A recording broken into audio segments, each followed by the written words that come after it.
हरे कृष्णा, राधे राधे। आप सभी को धनतेरस की हार्दिक शुभकामनाएं। आज की वीडियो में हम सुनेंगे धनतेरस की पौराणिक कथा। तो सभी भक्त प्रसन्नचित मन से बोलिए माँ लक्ष्मी की जय, श्री कुबेर जी की जय, भगवान धन्वंतरी की जय। एक बार भगवान विष्णु ने धरती लोक में विचरण करने का निश्चय किया।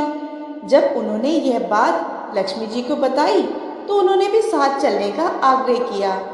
तब विष्णु जी ने कहा कि अगर तुम मेरे साथ चलना चाहती हो तो तुम्हें मेरी आज्ञा का पालन करना होगा और मेरा कहा मानना पड़ेगा।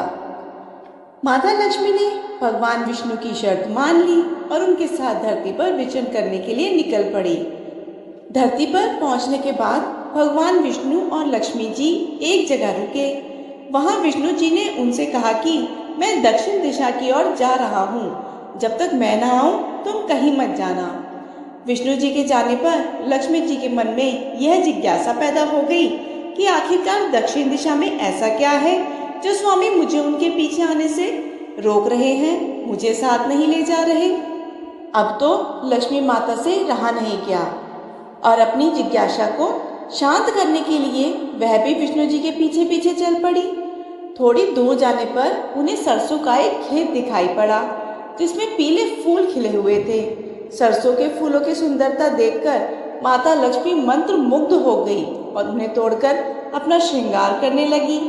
इसके बाद थोड़ा और आगे चलने पर उन्हें एक गन्ने का खेत दिखाई दिया। लक्ष्मी जी ने गन्ने तोड़े और उसका रस पीने लगी। उसी क्षण भगवान विष्णु जी वहां प्रकट हो गए। विष्णु जी लक्ष्मी जी को देखकर उन पर क्रोधित हो गए और बोले, मैंने तुम्हें इधर आने से मना किया था पर तुम नहीं मानी, दक्षिण दिशा की तरफ आ गई और किसान के खेत में चोरी का अपराध भी कर बैठी।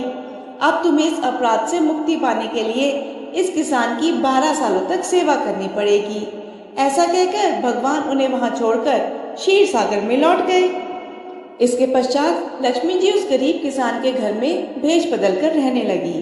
एक दिन लक्ष्मी जी ने उस किसान की पत्नी से कहा कि तुम स्नान करके पहले मेरे द्वारा बनाई गई लक्ष्मी जी की प्रतिमा का पूजन करो और उसके बाद रसोई में भोजन बनाओ। तुम पूजा में देवी से सच्चे मन से जो भी मांगोगी वह तुम्हें मिलेगा। किसान की पत्नी ने ऐसा ही किया। लक्ष्मी जी की पूजा के फलस्वरूप किसान का घर धन धान्य से परिपूर्ण हो गया। लक्ष्मी जी की कृपा से किसान को सभी सुखों और समृद्धि की प्राप्ति हुई। इस प्रकार किसान के 12 वर्ष आनंद पूर्वक कट गए। 12 वर्षों बाद लक्ष्मी जी वहां से जाने के लिए तैयार हो गई और विष्णु जी उन्हें वापस ले जाने के लिए प्रकट हुए। किसान ने उन्हें भेजने से मना कर दिया। इस पर भगवान विष्णु बोले, इन्हें कौन जाने देना चाहता है, लेकिन यह एक जगह ठहरती ही नहीं है। मेरे श्राप के कारण यह 12 वर्षों से तुम्हारी सेवा कर रही थी, अब इनके जाने का समय हो गया है। किसान हठपूर्वक बोला, मैं लक्ष्मी जी को कहीं नहीं जाने दूंगा। इस संवाद में लक्ष्मी जी किसान से बोली कि यदि तुम चाहते हो कि मैं तुम्हारे घर में हमेशा वास करूं, तो मैं जैसा कह रही हूं तुम ठीक वैसा ही करना। कल तेरस है, तुम घर को लीप पोत कर स्वच्छ कर लेना। रात्रि में घी का दीपक जलाकर रखना। शाम के समय मेरा पूजन करना और एक तांबे के कलश में कुछ सिक्के भरकर रख देना। मैं उस कलश में निवास करूंगी, किंतु मैं तुम्हें दिखाई नहीं दूंगी। इस एक दिन की पूजा से तुम्हारे घर में सदैव निवास करूंगी। ऐसा कहकर लक्ष्मी जी अंतर ध्यान हो गई। किसान ने लक्ष्मी जी के कहे अनुसार उनका विधि पूर्वक पूजन किया। लक्ष्मी जी के आशीर्वाद से उसके घर में हमेशा समृद्धि का निवास बना रहा। मान्यता है कि तभी से तेरस के दिन लक्ष्मी जी की पूजा होती है और धनतेरस का त्योहार मनाया जाता है।